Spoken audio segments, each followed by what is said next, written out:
আৰম্ভ কৰিব ওলাইছোঁ। আমাৰ সাধুটোৰ নাম ৰজা আৰু ভাটৌ চৰাই।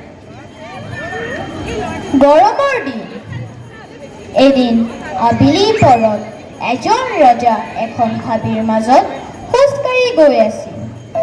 বহুদূৰ খোজকাঢ়ি ভাগৰ লগাত তেওঁ এজোপা গছৰ তলত জিৰণি ল'বলৈ বহিল। ঠিক সেই সময়ত গছজোপাৰ ওপৰৰ পৰা তেওঁ এটা মাত শুনিলে। ৰবি ৰবি ধৰ ধৰ মাৰ মাৰ, মই তোক আজি ধৰি মাৰি পেলাম, ধৰ ধৰ মাৰ মাৰ। এনেই ভয়ানক মাত শুনি ৰজাই বৰ ভয় খালে আৰু লৰালৰিকৈ থিয় হৈ চাৰিওফালে চাব ধৰিলে। তেনেতেই তেওঁ এটা বৰ ধুনীয়া ভাটৌ চৰাই গছৰ ডালত বহি থকা দেখা পালে। ভাটৌটোৱে সেই একেখিনি কথাকে পুনৰ ক'বলৈ ধৰিলে। ৰবি ৰবি ধৰ ধৰ মাৰ মাৰ, মই তোক আজি ধৰি মাৰি পেলাম, ধৰ ধৰ মাৰ মাৰ।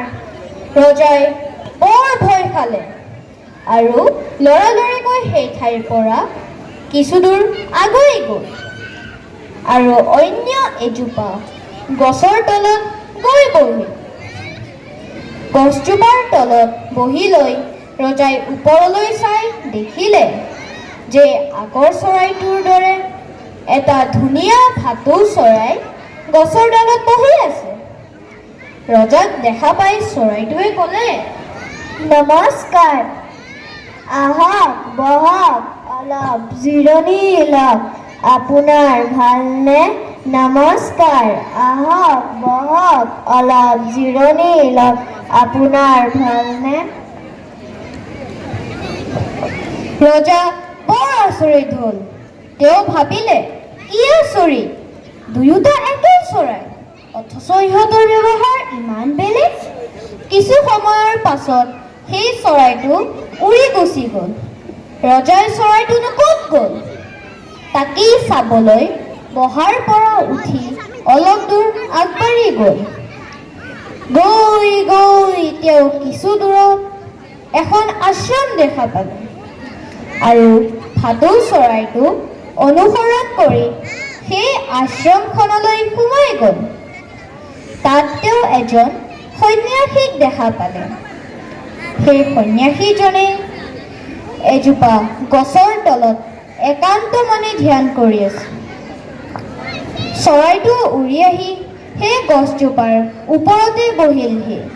ৰজাক দেখি ভাটৌটোৱে পুনৰ ক'বলৈ ধৰিলে, নমস্কাৰ, আহক বহক, অলপ জিৰণি লওক, ভালনে আপোনাৰ? নমস্কাৰ, আহক বহক, অলপ জিৰণি লওক, ভালনে আপোনাৰ?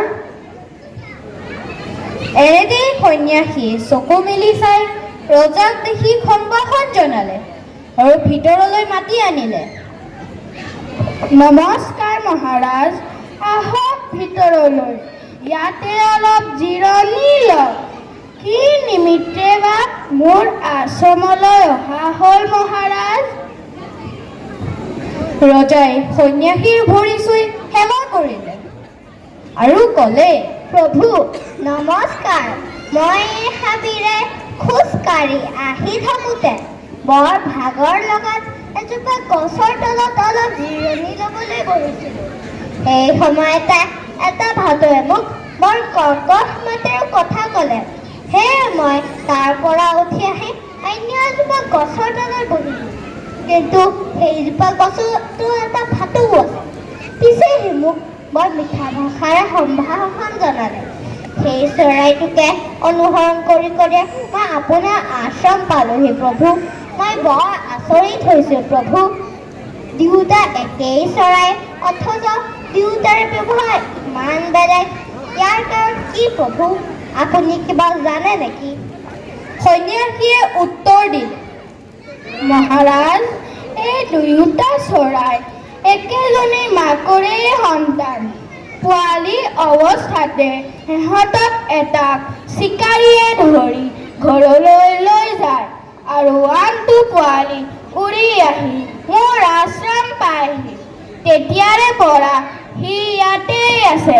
চিকাৰীৰ লগত থকা চৰাইটোৱে চিকাৰীৰ সূতা মাত কথা শুনি শুনি তাৰো মাত কথা সূতা হৈ পৰিল। আনহাতে আশ্ৰমলৈ অহা চৰাইটোৱে আশ্ৰমবাসীৰ পৰা অমায়িক ব্যৱহাৰ শিকিবলৈ ল'লে। এতিয়াহে বুজিলোঁ প্ৰভু, তেনে মই এতিয়া বিদায়হে মাগিলোঁ।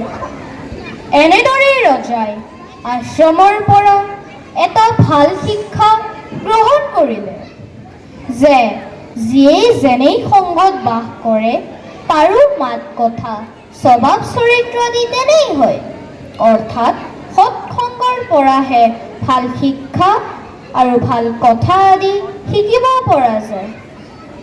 আশা কৰিলোঁ আপোনালোকে আমাৰ এই অনুষ্ঠানটি উপভোগ কৰি ভাল পাইছে। পুনৰ লগ পোৱাৰ আশাৰে ধন্যবাদ।